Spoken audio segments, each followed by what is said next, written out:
Hi friends, S മീഡിയയുടെ പുതിയൊരു informative വീഡിയോയിലേക്ക് സ്വാഗതം ചെയ്യുകയാണ്.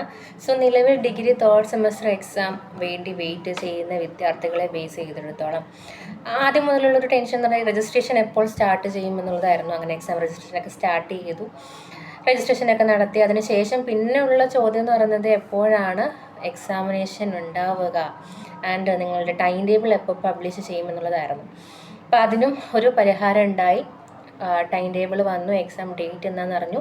ആദ്യം ഫെബ്രുവരി 17 വെച്ചു ചാർട്ട് ചെയ്തു എന്നുണ്ടെങ്കിൽ പോലും ടൈം ടേബിൾ ആ ഒരു ടൈം പീരീഡിൽ പബ്ലിഷ് ചെയ്തു എന്നുണ്ടെങ്കിൽ പോലും പിന്നീട് ആ ഒരു ഡേറ്റിൽ ചേഞ്ച് വന്നു. 2 ദിവസത്തിനുള്ളിൽ തന്നെ ആ ഒരു എക്സാം ഡേറ്റ് മാറ്റി അവർ ഫെബ്രുവരി 24 എക്സാമിനേഷൻ ചാർട്ട് ചെയ്തിട്ടുണ്ട്. അതിൻ്റെ ടൈം ടേബിളും സൈറ്റിൽ അവൈലബിൾ ആണ്. അപ്പോൾ ഇതുവരെയും ടൈം ടേബിൾ ഡൗൺലോഡ് ചെയ്യാത്ത വിദ്യാർത്ഥികളാണെന്നുണ്ടെങ്കിൽ, അവൈലബിൾ ആയിട്ട് വിദ്യാർത്ഥികളാണെങ്കിൽ കേരള യൂണിവേഴ്സിറ്റി സൈറ്റിൽ നിന്ന് തീർച്ചയായിട്ടും അത് ഡൗൺലോഡ് ചെയ്തെടുക്കുക. സൈറ്റിൽ ടൈം ടേബിൾ അവൈലബിൾ ആണ്. ഫെബ്രുവരി 24 മുതലാണ് നിങ്ങളുടെ എക്സാമിനേഷൻ ചാർട്ട് ചെയ്യുന്നത് അല്ലെങ്കിൽ സ്റ്റാർട്ട് ചെയ്യപ്പെടുക.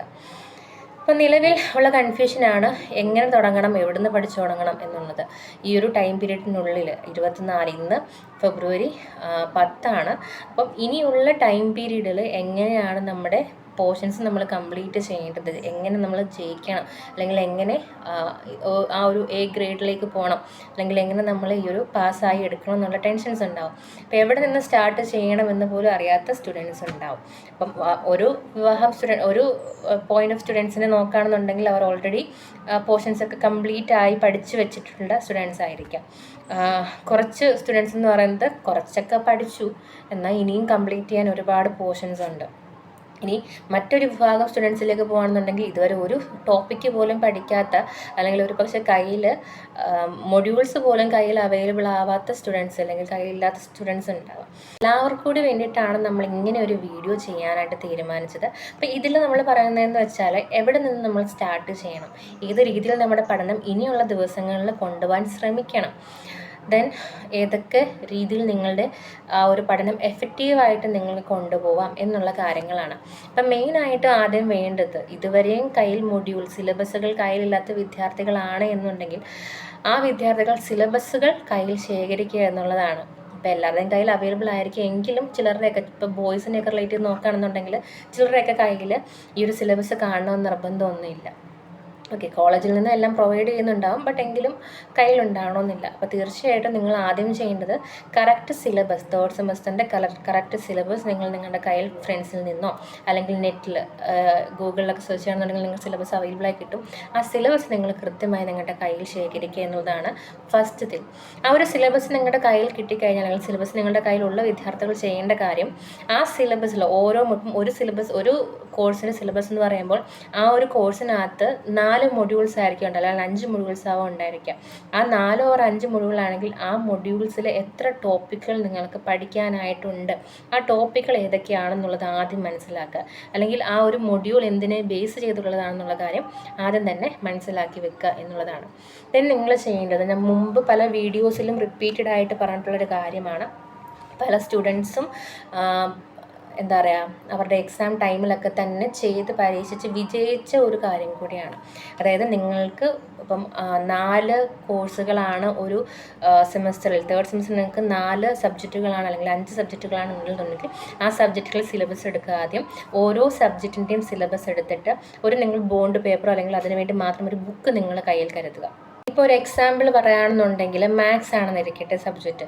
ആ ഒരു മാത്സ് എന്ന് പറയുന്ന സബ്ജക്റ്റിൻ്റെ 4 മൊഡ്യൂളുകളാണ് ഉണ്ടെന്നുണ്ടെങ്കിൽ ഈ ഒരു പേപ്പർ, ഒരു ബോണ്ട് പേപ്പർ അല്ലെങ്കിൽ ഒരു ബുക്കോ എടുത്തിട്ട് നിങ്ങൾ ആദ്യം ആ ഒരു സബ്ജക്റ്റിൻ്റെ പേര് എഴുതുക. അതിനുശേഷം 1 by 1 ആയിട്ട് മൊഡ്യൂൾ 1 എന്ന് ഇടുക. മൊഡ്യൂൾ 1 ഫസ്റ്റ് ടോപ്പിക്ക് ഏതാണോ ആ ടോപ്പിക്കോടെ എഴുതുക. ഓക്കെ, ആ ടോപ്പിക്കിൽ സബ് ടോപ്പിക്കുകൾ ഉണ്ടെന്നുണ്ടെങ്കിൽ അതും നമ്പർ ബൈ നമ്പർ ആയിട്ട് 1, 2, 3, 4 നമ്പർ 1 നമ്പർ ആയിട്ട് നിങ്ങൾ ആ ഒരു പേപ്പറിനകത്ത് എഴുതി വെക്കുക.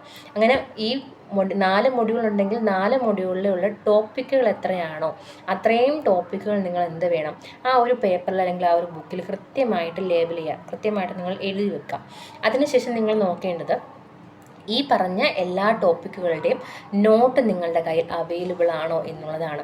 നോട്ട് നിങ്ങളുടെ കയ്യിൽ അവൈലബിൾ ആയിട്ടുള്ളവർ ആ ഒരു നോട്ട് വെച്ചിട്ട് നമുക്ക് പറയാം. അതിനുശേഷം മറ്റുള്ളവരുടെ കാര്യങ്ങൾ പറഞ്ഞിട്ട് തരാം. ഓക്കെ, അപ്പം നോട്ട് കയ്യിൽ ഇല്ലാത്ത സ്റ്റുഡൻസ് ആണെന്നുണ്ടെങ്കിൽ നിങ്ങൾ നിങ്ങളുടെ സുഹൃത്തുക്കളിൽ നിന്നോ അല്ലെങ്കിൽ നിങ്ങളുടെ അധ്യാപകരോട് ചോദിച്ചോ, അല്ലെങ്കിൽ നിങ്ങൾക്ക് നെറ്റിലും പല യൂട്യൂബ് ചാനൽസൊക്കെ തന്നെ നോട്ടുകൾ പ്രൊവൈഡ് ചെയ്യുന്ന ചാനലുകളൊക്കെ ഉണ്ട്. അപ്പോൾ അങ്ങനെയുള്ളതിൽ നിന്നൊക്കെ നിങ്ങൾ കൃത്യമായിട്ട് ഈ എല്ലാ ടോപ്പിക്കുകളുടെയും നോട്ട് നിങ്ങളുടെ കയ്യിൽ കരുതുക.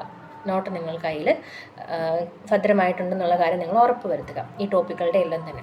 അതിനുശേഷം നിങ്ങൾ നോക്കേണ്ടത് ഇതിൽ ഏറ്റവും ഈസി ആയിട്ട് നിങ്ങൾക്ക് പഠിക്കാൻ പറ്റുന്ന ടോപ്പിക് ഏതാണ്, ഏറ്റവും പാടായിട്ട് നിങ്ങൾക്ക് ഫീൽ ചെയ്യുന്ന ടോപ്പിക്കുകൾ ഏതാണെന്നുള്ളത് നോക്കണം. then നിങ്ങൾ ചെയ്യേണ്ടത് പ്രീവിയസ് ഇയർ ക്വസ്റ്റ്യൻ പേപ്പർ, ഈ സിലബസ് അതുപോലെ നോട്ടുകൾ നിങ്ങളുടെ കയ്യിൽ കരുതുന്നതിനൊപ്പം തന്നെ പ്രീവിയസ് ഇയർ ക്വസ്റ്റ്യൻ പേപ്പർ നിങ്ങൾ കളക്ട് ചെയ്യുക. അതും ഈ പറഞ്ഞ പോലെ നിങ്ങൾ ലൈബ്രറീസ് ഒക്കെ ഉണ്ടെന്നുണ്ടെങ്കിൽ കോളേജിൽ തന്നെ പോയിട്ട് ലൈബ്രറീസിലൊക്കെ തന്നെ പഴയ ക്വസ്റ്റ്യൻ പേപ്പേഴ്സ് ഒക്കെ തന്നെ അവിടെ സ്റ്റോർഡ് ആണ്. അപ്പോൾ നിങ്ങൾക്ക് യൂസ് ചെയ്യാം. അല്ലെന്നുണ്ടെങ്കിൽ നിങ്ങളുടെ അധ്യാപകരോട് നിങ്ങൾക്ക് ചോദിക്കാം, അവരുടെ കയ്യിലും ഈ പറഞ്ഞ previous year question papers available ആണ്, അത് നിങ്ങൾക്ക് യൂസ് ചെയ്യാം. അല്ലെങ്കിൽ നെറ്റിൽ തന്നെ നിങ്ങൾക്ക് നോക്കുകയാണെന്നുണ്ടെങ്കിൽ പ്രീവിയസ് ഇയർ ക്വസ്റ്റ്യൻ പേപ്പേഴ്സ് നിങ്ങൾക്ക് അവൈലബിൾ ആണ്. നമ്മുടെ ചാനലിൽ തന്നെ ആയാലും പ്രീവിയസ് ഇയർ ക്വസ്റ്റ്യൻ പേപ്പർ പല കോഴ്സുകളിൽ നമ്മൾ അവൈലബിൾ ആക്കിയിട്ടുണ്ട്. അപ്പോൾ അതൊക്കെ നിങ്ങൾക്ക് യൂസ് ചെയ്യാം. അപ്പോൾ ഈ ഒരു പ്രീവിയസ് ഇയർ ക്വസ്റ്റ്യൻ പേപ്പേഴ്സും കൂടെ എടുത്ത് വെച്ചതിന് ശേഷം നിങ്ങളിപ്പോൾ എഴുതി വെച്ചിട്ടുള്ള ടോപ്പിക്കുണ്ടല്ലോ, നിങ്ങൾ ഓൾറെഡി നിങ്ങളൊരു പേപ്പറിലോട്ട് ആക്കുമല്ലോ. അപ്പോൾ ആ ടോപ്പിക്ക് ബേസ് ചെയ്തിട്ട് ഈ ഒരു ക്വസ്റ്റ്യൻ പേപ്പറിൽ പ്രീവിയസ് ഇയർ ക്വസ്റ്റ്യൻ പേപ്പറിൽ വന്നിട്ടുള്ള ചോദ്യങ്ങൾ, ആ ടോപ്പിക്കുമായി റിലേറ്റ് ചെയ്തുകൊണ്ടുള്ള ചോദ്യങ്ങൾ ഏതൊക്കെയാണ്, ഏതൊക്കെ സെക്ഷനിലാണ് ആ ചോദ്യങ്ങൾ ചോദിച്ചിട്ടുള്ളത് എന്ന് നോക്കാം.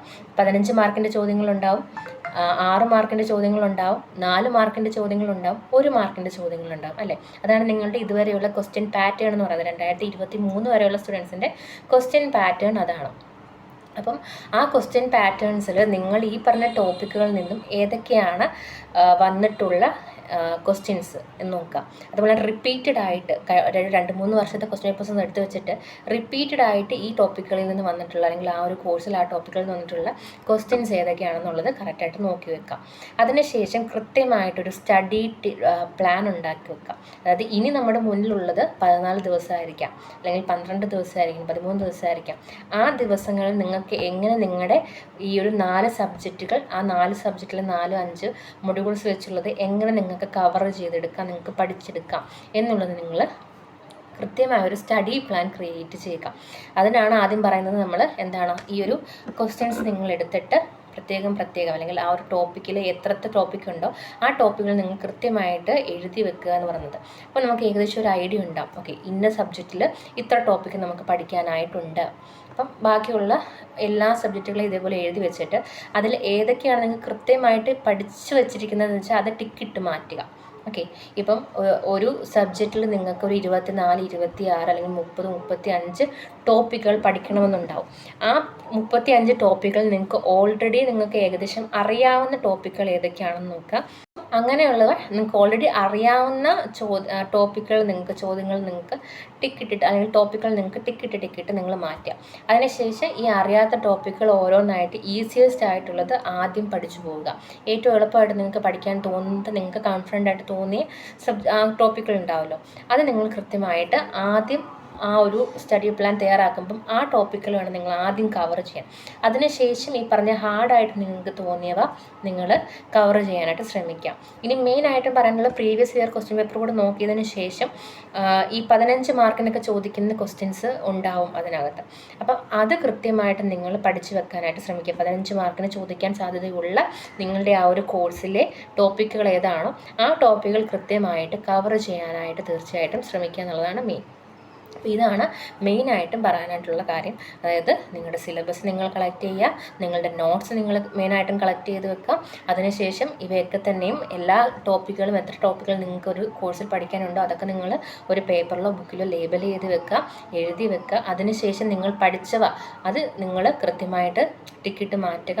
പഠിക്കാത്ത ഏതൊക്കെയുണ്ടോ അതിൽ ഈസിയസ്റ്റ് ആയിട്ടുള്ള ആദ്യം പഠിച്ചു പോവുക. അതിനുശേഷം ഹാർഡായിട്ടുള്ള ടോപ്പിക്കുകൾ എടുക്കുക. 15 മാർക്കിൻ്റെ ചോദ്യങ്ങൾ കറക്റ്റ് നോക്കിയിട്ട് അതിൻ്റെ ഇത് പഠിച്ചു വെക്കുക.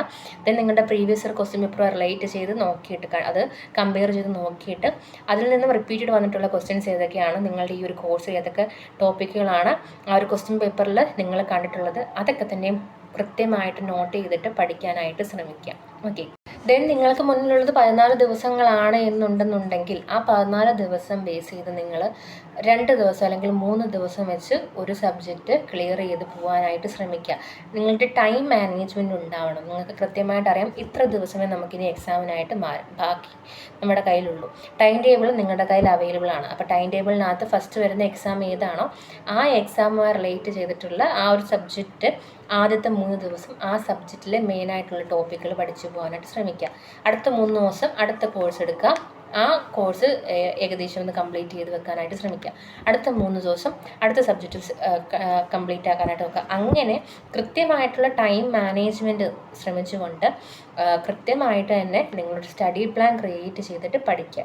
ഇനിയുള്ള 14-13 ദിവസങ്ങൾ എന്ന് പറയുന്നത് കൃത്യമായി ഫോക്കസോട് കൂടിയിട്ട് പഠിക്കാൻ ശ്രമിക്കുകയാണെന്നുണ്ടെങ്കിൽ തീർച്ചയായിട്ടും നല്ല മാർക്കോട് കൂടി നിങ്ങൾക്ക് പാസ് ആവാനായിട്ട് പറ്റുന്നതാണ്. ദെൻ മറ്റൊരു കാര്യം എന്ന് പറയുന്നത് നിങ്ങൾ സെൽഫ് നോട്ട് പ്രിപ്പയർ ചെയ്യുക എന്നുള്ളതാണ്. നിങ്ങൾ പഠിക്കുന്ന സമയത്ത് ഈ ടോപ്പിക്കുകളൊക്കെ എഴുതി വെച്ച് നിങ്ങൾ പഠിക്കാൻ തുടങ്ങുന്ന സമയത്ത് നിങ്ങൾക്ക് ഓൾറെഡി നിങ്ങളുടെ അധ്യാപകർ തന്നിട്ടുള്ള നോട്ട് കയ്യിലുണ്ടാവാം. അപ്പോൾ എല്ലാ സ്റ്റുഡൻസിനും ആ പറഞ്ഞത് കാണാപ്പാഠം പഠിച്ച് വെക്കുന്നത് പോസിബിൾ ആയിട്ടുള്ള കാര്യമാവണമെന്നില്ല. അപ്പോൾ നിങ്ങൾ മെയിനായിട്ടും അങ്ങനെയുള്ള വിദ്യാർത്ഥികൾ ചെയ്യേണ്ട കാര്യം നിങ്ങൾ സെൽഫ് നോട്ട് പ്രിപ്പയർ ചെയ്യുക. നിങ്ങൾ പഠിച്ചപ്പം അധ്യാപകർ എന്ന നോട്ടായാലും നിങ്ങൾ യൂട്യൂബിൽ നിന്നോ ഗൂഗിളിൽ നിന്നൊക്കെ തന്നെ നിങ്ങൾ എടുത്തിട്ടുള്ള നോട്ടുകളായാൽ പോലും നിങ്ങൾ പഠിക്കുന്ന സമയത്ത് സെൽഫായിട്ട് നോട്ട് പ്രിപ്പയർ ചെയ്യുക. അത് പഠിച്ചതിന് ശേഷം കൃത്യമായിട്ട് ഇപ്പം ഞാൻ ആദ്യം പറഞ്ഞൊരു പോയിൻ്റാണ് നിങ്ങൾ എഴുതി വെക്കുക എന്നുള്ള കാര്യം. നിങ്ങൾ അങ്ങനെ എഴുതി വെച്ച് ടോപ്പിക്കുകൾ എഴുതി വെച്ച് പഠിക്കുന്നൊരു വിദ്യാർത്ഥിയാണെന്നുണ്ടെങ്കിൽ പഠിച്ചതിന് ശേഷം നിങ്ങൾ അത് ഒന്ന് റിപ്പീറ്റായിട്ട് മൈൻഡിൽ പറഞ്ഞു നോക്കുക. അല്ലെങ്കിൽ ആ ചോദ്യം വായിച്ചതിന് പഠിച്ചതിന് ശേഷം എല്ലാ ടോപ്പിക്കുകളും കവർ ചെയ്തെന്ന് ഉറപ്പുണ്ടെന്നുണ്ടെങ്കിൽ ആ പഠിച്ചതിന് ശേഷം നിങ്ങൾ നിങ്ങളുടെ ബുക്ക് മടക്കി വെക്കുക. അതിനുശേഷം ഈ എഴുതി വെച്ച ടോപ്പിക്കുകൾ എടുത്തതിന് ശേഷം ആ ടോപ്പിക്ക് നോക്കിയിട്ട് എന്ത് വേണം ആ ഓരോ ടോപ്പിക്കും എടുത്തിട്ട് ഓക്കെ ഇപ്പം എന്താ പറയുക ട്രിഗ്നോമെട്രിയുടെ എന്തെങ്കിലും സൊല്യൂഷൻസോ കാര്യങ്ങളൊക്കെ ആണെന്നിരിക്കട്ടെ. അപ്പം ട്രിഗ്നോമെട്രി ഓക്കെ അതിനകത്തുള്ള ഇക്വേഷൻസ് ഇങ്ങനെ ഇക്വേഷൻസ് ആണ് എന്നുള്ളത് കാണാണ്ട് നിങ്ങൾ പറഞ്ഞു നോക്കാം.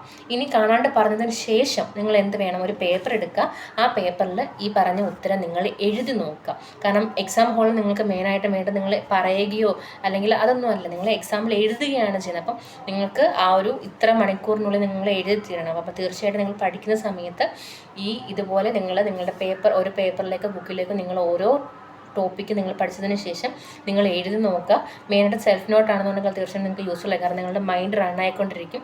നിങ്ങൾക്ക് ഇപ്പോൾ എക്സാം ഹോളിൽ ചെല്ലുന്ന സമയത്തായാലും നിങ്ങൾ സെൽഫായിട്ട് പ്രിപ്പയർ ചെയ്ത നോട്ടാകുമ്പം നിങ്ങൾക്ക് നല്ല രീതിയിൽ ഓർമ്മ വരും. ഓക്കെ നമ്മൾ അധ്യാപകർക്ക് തന്ന നോട്ടുകളാണെന്നുണ്ടെങ്കിലും നിങ്ങൾ നല്ല രീതിയിൽ പഠിച്ചതെടുക്കുകയാണെങ്കിൽ എക്സാം ഹോളിൽ ചെല്ലുമ്പോൾ നിങ്ങൾക്കത് ഓർമ്മ വരും. പെട്ടെന്ന് ഓർമ്മ വരികയും നിങ്ങൾക്ക് എഴുതാനായിട്ട് സാധിക്കുകയും ചെയ്യും. അത് മെയിനായിട്ടുള്ളൊരു കാര്യമാണ്. ദെൻ സ്യൂഡോ വർക്കിംഗ് ഒഴിവാക്കുക എന്നുള്ളതാണ്. എന്ന് വെച്ചാൽ നമ്മൾ ഇപ്പം ഒരു മണിക്കൂർ നമ്മൾ പഠിച്ചുകൊണ്ടിരിക്കട്ടെ. ആ ഒരു മണിക്കൂർ നിങ്ങൾ എത്ര മണിക്കൂർ നിങ്ങൾ പഠിച്ചു എന്നുള്ളതല്ല, ആ മണിക്കൂറുകൾ എത്ര ടോപ്പിക്കുകൾ നിങ്ങൾ കവർ ചെയ്തു എന്നുള്ളതാണ് മെയിൻ കാര്യം എന്ന് പറയുന്നത്. നമ്മൾ പറയും ഓക്കെ ഇത്ര മണി മുതൽ ഇത്ര മണി വരെ നമ്മൾ പഠിക്കാനായിട്ടിരുന്നു, നമ്മൾ പഠിച്ചു എന്ന് പറഞ്ഞിട്ട് നമ്മൾ ആ ഒരു തിങ്കിങ് മാറ്റി വെക്കുക എന്നുള്ളതാണ്. അല്ലെങ്കിൽ രാത്രി മുഴുവൻ ഞാനിരുന്ന് പഠിച്ചു എന്ന് പറയുന്നതിലല്ല, നിങ്ങൾ പഠിക്കാനായി ഇരുന്ന സമയത്ത് നിങ്ങൾ എത്ര ടോപ്പിക്കുകൾ കവർ ചെയ്തു, നിങ്ങൾ എന്ത് പഠിച്ചു എന്നുള്ളതാണ് മെയിൻ തിങ്. അപ്പോൾ സ്യൂഡോ വർക്കിംഗ് ഒഴിവാക്കുക. ഫുൾ ടൈം ഇരുന്ന് പഠിത്തമായിരുന്നു പക്ഷെ മാർക്കൊന്നും തന്നെ ഇല്ല. ആ ഒരു അവസ്ഥ മാറ്റി വെക്കുക. സ്യൂഡോ വർക്കിംഗ് നിങ്ങൾ മാറ്റി വെക്കുക. നിങ്ങൾ കൃത്യമായിട്ടുള്ള ടൈം മാനേജ്മെൻറ്റ് വെച്ചിട്ട് നിങ്ങൾ എത്ര ടൈം ഇപ്പോൾ 1 മണിക്കൂറാണെങ്കിൽ 1 മണിക്കൂർ, 2 മണിക്കൂറാണെങ്കിൽ 2 മണിക്കൂർ, ഇനി 5 മിനിറ്റേ നിങ്ങൾ പഠിച്ചുള്ളൂ എന്നുണ്ടെങ്കിൽ ആ 5 മിനിറ്റ് നിങ്ങൾ എന്ത് പഠിച്ചു, നിങ്ങൾക്ക് എന്താണ് മനസ്സിലാക്കാനായിട്ട് സാധിച്ചത്, നിങ്ങളുടെ ബ്രെയിനിൽ എന്താണ് നിങ്ങൾ ആഡ് ചെയ്തതെന്നുള്ള കാര്യമാണ് മെയിൻ തിങ്. അപ്പോൾ സ്യൂഡോ വർക്കിംഗ് ഒഴിവാക്കുക. ഞാൻ ഫുൾ ടൈം പഠിക്കുകയാണ് എന്നുള്ള കാര്യമല്ല. കാരണം നിങ്ങൾ 1 മണിക്കൂർ എടുത്തെങ്കിൽ ആ 1 മണിക്കൂറിൽ മിനിമം ഒരു 30-40 മിനിറ്റെങ്കിലും നിങ്ങൾ ഈ മൊബൈൽ എടുത്തിട്ടുണ്ടാവും. നോക്കുക മൊബൈൽ അപ്പോഴായിരിക്കും വാട്സപ്പിൽ മെസ്സേജ് വരുന്നത്, അല്ലെങ്കിൽ ഫേസ്ബുക്കിൽ മെസ്സേജ് വരുന്നത്, അല്ലെങ്കിൽ യൂട്യൂബിൽ നോട്ടിഫിക്കേഷൻ വരുന്നത്. അപ്പോൾ എന്ത് ചെയ്യും, സ്വാഭാവികമായിട്ടും പഠിക്കാൻ ബുക്ക് മുമ്പിലുണ്ടെന്നുണ്ടെങ്കിലും മൊബൈൽ നോക്കിക്കൊണ്ടിരിക്കും. അപ്പോൾ അതിന് നമുക്ക് ഇത്ര ടൈമെന്ന് പറഞ്ഞ് പഠിച്ചു എന്ന് പറഞ്ഞ കാര്യമില്ല.